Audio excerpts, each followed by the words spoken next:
اون به عشقای خدا شنیدین ادمان که جوش گل جدا و قفی یا یه سری جوشکارا نمیتونن؟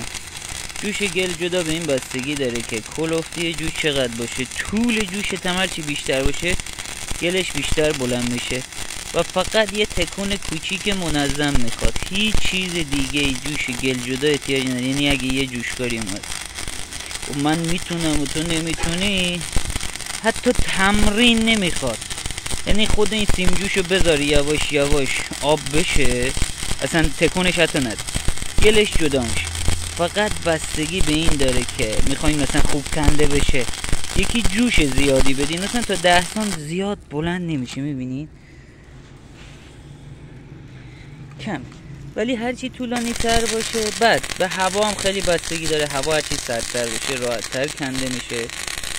کلفتی جوش هم خیلی مهمه، جوش هرچی نازکتر باشه گله کنده نمیشه، چون سریع خنک میشه، گله میمونه سر جاش، با همون جوش خنک میشه. یعنی شما هوای خنک بگیر جوش بده، یه برق کلوف پیراهن، ببین چه اتفاقی میفته.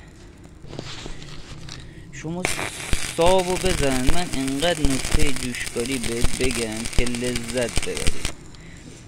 یه چیزایی که اصلا بقیه فکر میکنن که هنره، با جوشکاری قسمت جوشکاریش از همه چی راحت تره.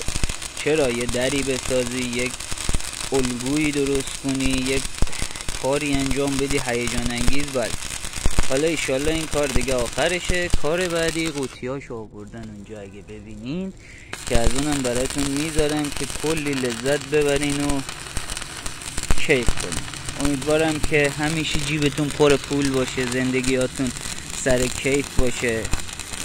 حمایت ما هم یادتون نره، صاحب بالا نگاه کردن، لایک، هر کدومش دوست داشتین. عاشقتونم بچه‌ها.